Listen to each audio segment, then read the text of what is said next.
নমস্কার বন্ধুরা, বন্যমালী কুকিংয়ের নতুন একটা ভিডিওতে সকলকে স্বাগত।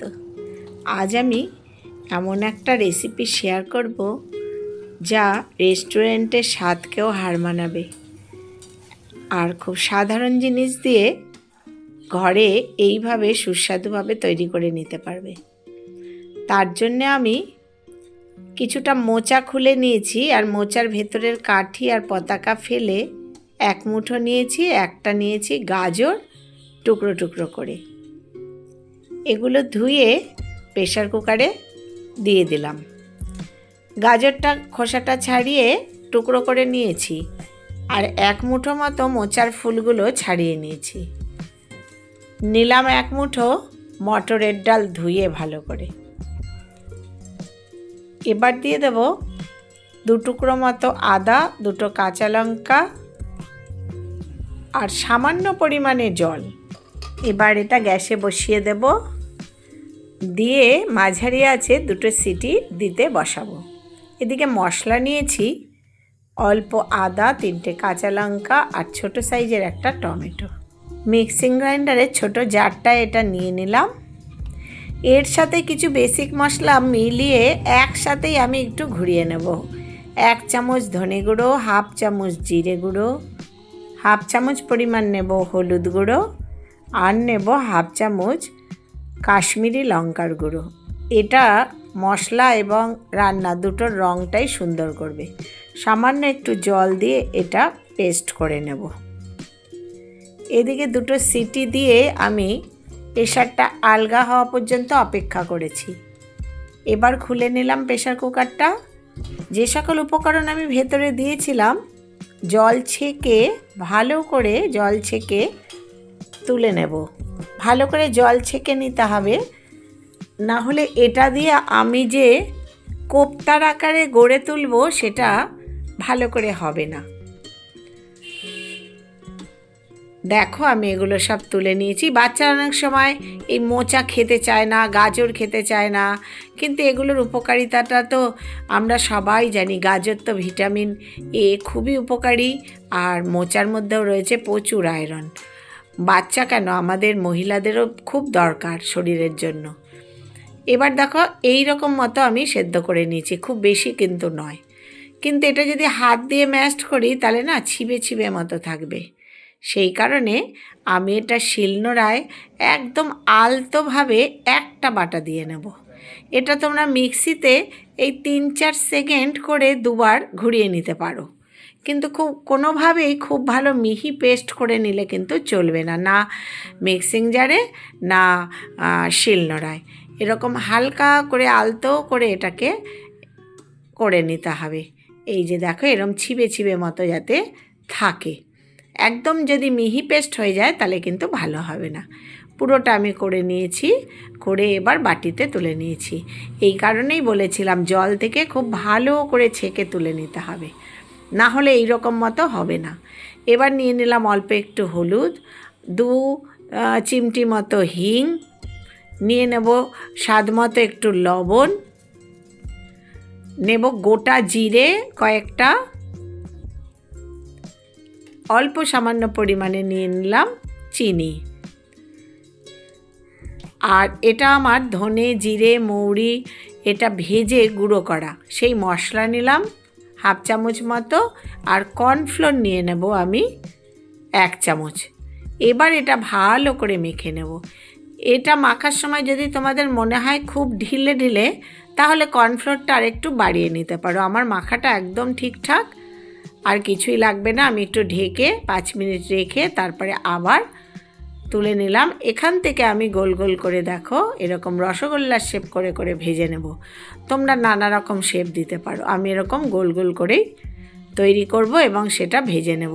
এখানে সব রকম উপকারী জিনিস রয়েছে, আর এটা করার পরে যখন বাচ্চাদের খাওয়াবে বা বড়োদেরও কাউকে খাওয়াবে, সে বুঝতেই পারবে না যে এটা গাজর আর মোচা দিয়ে তৈরি।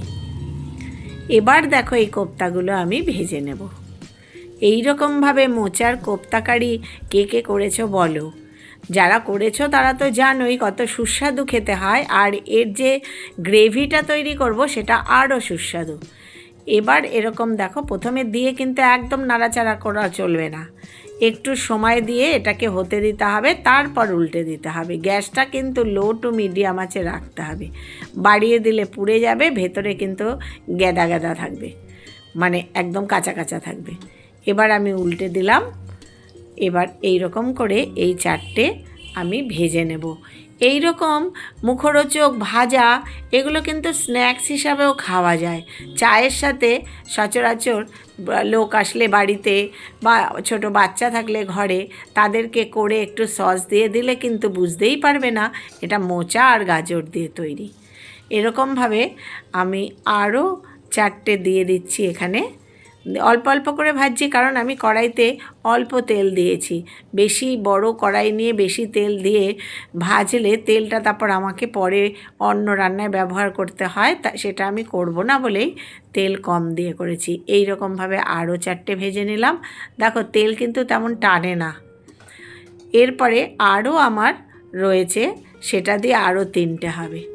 এই 3টেও আমি ভেজে তুলে নিলাম। দেখো আমার কতগুলো হয়ে গেছে। এরকম 1 মুঠো ছাড়ানো মোচার ফুল আর একটা ছোট সাইজের গাজর দিয়ে ওই তেলের মধ্যেই আমি জিরে, তেজপাতা, একটা শুকনো লঙ্কা ফোড়ন দিলাম। ফোড়নটা ভালো করে আমি হতে দেবো যাতে গন্ধটা খুব সুন্দর ওঠে, সেই পর্যন্ত অপেক্ষা করব।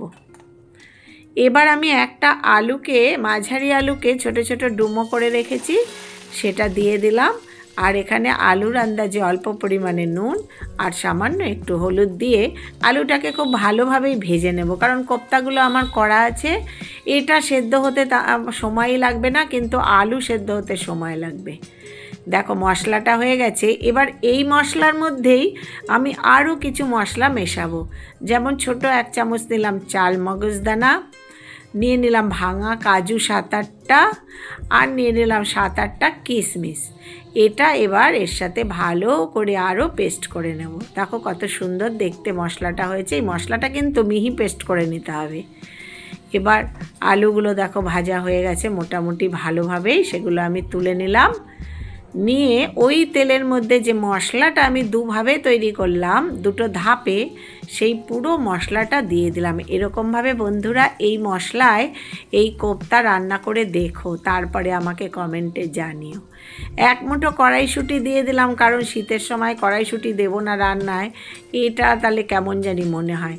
সব রান্নাতেই তাই কড়াইশুঁটি একটু দিলে খেতে কিন্তু ভালোই লাগে। দেখো কত সুন্দর রং হয়ে গেছে। আলুগুলোও আমি এর মধ্যে দিয়ে দিয়েছি। এবার দিয়ে দিলাম মশলা কষানোর পরে কিছুটা আন্দাজে জল খুব বেশি দেব না, কারণ আলুগুলো ভেজে নিয়েছি, মশলায় কষিয়ে নিয়েছি। এটা বেশিক্ষণ লাগবে না, 5 মিনিট ফুটতে দিয়েই আমার দেখো আলু সেদ্ধ হয়ে গেছে। এইবার আমি এই কোপ্তাগুলো এর মধ্যে দিয়ে 5 মিনিট ফুটিয়ে নেব। খুব বেশি ফোটাতে লাগবে না, কারণ কোপ্তাগুলো খুব সুন্দর নরম মুচমুচে ভাজা, এগুলো ঝোল টেনে খুব সুন্দরভাবে রসালো হয়ে যাবে। এই মশলায় এই কোপ্তা কারি একবার করে খেয়েও, কথা দিচ্ছি খুবই ভালো হবে। আমার রান্নাটা হয়ে গেছে। এবার দিয়ে দিলাম একটু গরম মশলার গুঁড়ো আর ছোট 1 চামচ মতো ঘি। এই ঘি গরম মশলায় এটা একদম নিমন্ত্রণ বাড়ির রান্নাকেও হার মানাবে। তোমরা করে দেখো বন্ধুরা। আর যারা আজকে আমার চ্যানেলে প্রথম এসছো তারা সাবস্ক্রাইব করে পাশে থেকো, এই অনুরোধ জানালাম। গ্যাসটা বন্ধ করে আমি একটু ঢেকে দিলাম, পরে নামিয়ে নিলাম 2 মিনিট পরে। দেখো কত সুন্দর দেখতে হয়েছে এই কোপ্তা কারি, আর খেতেও ততাধিক সুস্বাদু হয়। সকলে ভালো থেকো, সুস্থ থেকো। আর এই রকমভাবে মোচা আর গাজর দিয়ে এই নতুনত্ব রেসিপিটা একবার ট্রাই করো, তারপর কমেন্টে জানিও। আর ভালো লাগলে আজকের এই রেসিপি যদি তোমাদের ভালো লাগে তাহলে প্লিজ লাইক, কমেন্ট এবং শেয়ার করো, বন্ধুদের মধ্যে একটু ছড়িয়ে দিও। সকলে ভালো থেকো, সুস্থ থেকো। আজ এই পর্যন্তই। ধন্যবাদ।